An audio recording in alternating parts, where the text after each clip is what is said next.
одржи референдум и дека клучниот фактор ќе бидат граѓаните на Република Македонија. Многу е битно како ќе се создава атмосферата. Ние сме задоволни што вие тропате на отворена врата околу градењето тука за национален консензус. Но јас се плашам дека нема волја од страна на премиерот и на ВМРО-ДПМН овој период да се искористи, да се изгради заедничка стратегија. Ако тоа биде направено, јас ви тврдам дека ќе бидат посилни нашите позиции и дека не е невозможно да влеземе со многу подсврста позиција во разрешницата на овој спор, затоа што и јас и вие сме свесни дека влегуваме во разрешницата. Сите сакаме да биде таа разрешница поволна за Република Македонија. Значи, дилемата е во тоа дали опозицијата со одредени постапки помага или одмага. А јас воопшто, значи не ми навлегувам. Јас ви кажам во собрание со кои постапки сметам дека одмагат. Ама не би сакал да се посомневам никогаш, нити во вас, нити во било кој од, посебно од тоа генерација на политичари кои што не сте поврзани со претходниот систем, дека не работите на интерес на Република Македонија. Значи, воопшто не го ставајте на маса тоа.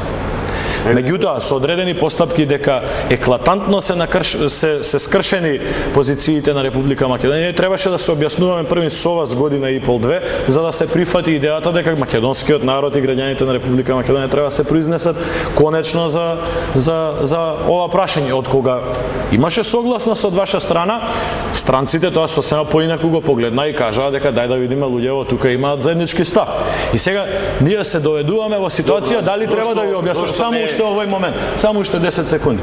Значи ние сега се обидуваме, значи 2 недели сме во дебата во ВМРО-ДПМН и Социјалдемократскиот сојуз, ние ви велиме, слушајте господа, ние не сме на дневен ред во Луксембург, меѓутоа тоа е поради многу јасно произнесениот став и од господинот Папандреј и од господинот Друцас дека и да биде нема ништо да биде.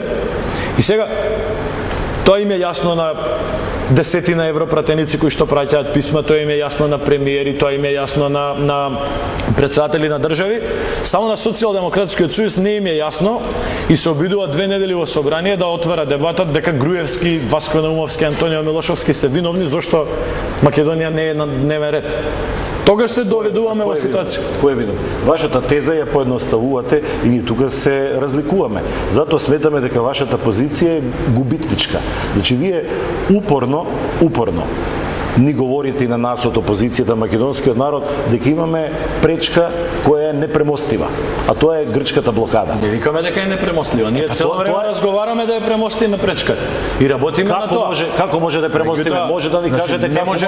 Со вашите методи сигурно не. Не Неколку сати пред да ја снимаме оваа емисија, Расмусен токму во Скопје, веројатно на неколку километри од местото каде што се наоѓаме јас и вие, кажува дека во секој момент штом се отстрани таа пречка, Македонија ќе стане членка полноправна на НАТО. Тоа е заклучок на исполнувањето на критериумите за членство во НАТО. Добивањето на позитивниот извештај и препораката за започнување на преговорите е тоа што требаше да го заврши Македонија. Останува уште ова. Меѓутоа не може проблемот со името да биде проблем под кој што ние ќе бидеме држани под уцена и кој што по секоја цена и било како би го решили.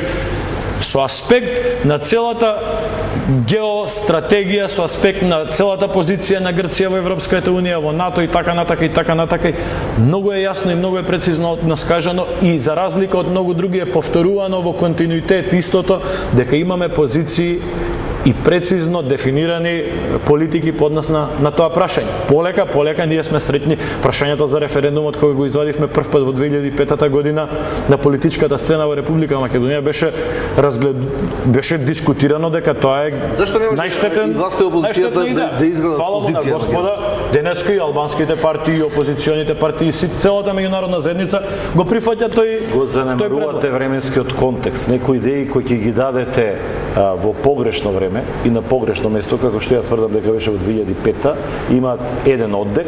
Сега, кога ќе се соочиме со реален проблем, затоа што во 2005-та не беше проблем името ние да станеме кандидат за член на Европската унија, го добивме кандидатскиот статус. Сега се нови околности, ние ги респектираме. Она што сакаме ние како одговорна политичка партија да го знаеме, ви треба ли нашата помош или не ви треба? Ако ви треба помош од опозицијата да бидат посилни позициите, тогаш треба да знаеме. Ајде да не говориме за црвени линии, треба да знаеме која е нашата стратегија. Јас респектирам, ако е точно, дека дека сме близу до решение, дека стигнал предлог Северна Република Македонија, па контра предлогото може би бил, сега гласно шпекулирам, тоа што го слушал, Северна да биде во заграда, па ќе донесе Тадиш предлог кој доаѓа веројатно како проверка дали сме ние подготвени, ако не че ни Северна да биде Вардарска, па нашиот возвратен одговор да биде не Вардарска, туку Вардар во заграда. Сето тоа мене ми изгледа дека ако е така, дека можеби можеме да најдеме разбирање зошто во една деликатна фаза не знае нешто јавноста, но сметам дека е неодговорно да не се свика една лидерска средба, да се побара поддршка за позициите кои ги гради сега владата, затоа што во крајен случај тоа мора да бидат државни позиции. Како што гледаме сега Папа Андреју, ја разговаравме ние двајцата на дебатата во парламентот, што сметам дека беше една здрава дебата за различни ставови. Позицијата сега на социјалистичкиот пасок, која е истоветна со она што имаше конзервативната неа демократија, но тамо ја постави таа црвена линија или лествичката е дигна толку високо, токму владата на Караманлис и сега нема каде да оди Папа Андреју. Јасно е интервју кај Тимерини на еден од вашите колеги. Можеме да разговараме ако сакате и денеска за тоа, можеме да разговараме за други интервјуа, но разговараме се за фактичката состојба. Јас логицирам, сега може туку и да не се сложиме. Ако има шанси да се реши проблемот, побарајте ја поддршката од опозицијата, зашто ќе тропате на отворени врати. Ние сакаме да ја помогнеме. Ако не може да се реши, тогаш треба да видиме реално дали статус кво ситуацијата во Република Македонија е продуктивна или логично се наметнува прашањето за предвремени избори. Има три моменти кои што на тој начин и можеби би дале одредена одредница на оваа дебата. Прво, дека ВМРО-ДПМН и владата на Република Македонија и парламентарното мнозинство продолжуваат и понатаму да работат на реформите. Во одредени сегменти поинтензивно, во одредени сегменти можеби дискутабилно и така натаму и така натаму. Меѓутоа текот е оценет од меѓународните представници дека е и пред 2 недели, пред 3 месеци и така натака, и дека е во позитивен правец.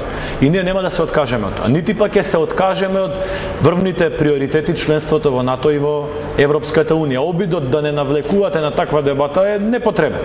Значи, како, дали продолжуваат реформите или не? Не. Дали остануваме на патеката за НАТО и за ЕУ? Че уште еднаш ќе ви потврдиме и ќе ви потврдуваме колку пати не прашувате, толку пати ќе ви потврдуваме поради тоа што на некој начин тоа е легитимно, меѓутоа дали тоа време може да не доведе во ситуација ние да прифатиме нешто што македонскиот народ и граѓаните на Република Македонија не може да го прифатат. Значи не се. И би сакал само да дали ова истата максима што ја слушнав сега во парламентот. Да, за ЕУ НАТО, но не по секоја цена. Тоа ли е максимата? За да ќе биде појасно после да можам и јас да опонирам со некој. Значи, господине Бучковски, ние со самото тоа дека ги исполнивме критериумите и работиме постојано на таа агенда, ние докажуваме дека сме за НАТО и за ЕУ.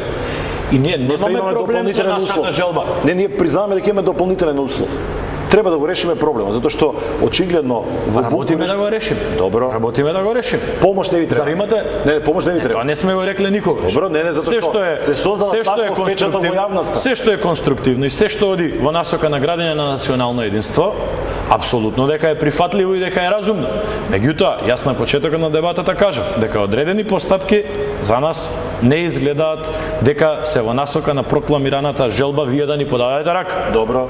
И сме го дебатирале. Добро, тоа е вашата позиција. Тоа е мојата вие сметате дека имате ексклузивно право и дека само вие знаете како да ги одбраните државните национални интереси. Не, молам, немојте така да. Ама со лепењето етикети. Не е наша карактеристика. Се што се прави од страна пред се на вашиот премиер е демонстрација на патриотизам, а се што прави опозицијата е предавство. Вие реално го стеснувате просто да можеме да изградиме за реални одредници. Ние 2006 и 2008 година излеговме со исти позиции по однос на тоа прашање по однос на НАТО и на ЕУ. Вие излеговте со други позиции. Значи вие ни ветувавте дека за 6 месеци ќе влеземе во ЕУ и во НАТО без да ни кажете како. Постојано не притискате. Значи јас искрено сум ве коментирал со моите приватни другари дека на секои 3 месеци вие во собрание имате говор со кој што не плашите дека после овој рок ќе настане катаклизма. Поминаа неколку рокови, не настана катаклизма. Ве молам, немојте на тој начин. Не, што сакате немојте на тој начин. Не, за не сваќате што ни се случува. Реално ве прашувам. да дефинираме што е катаклизмата. Мислите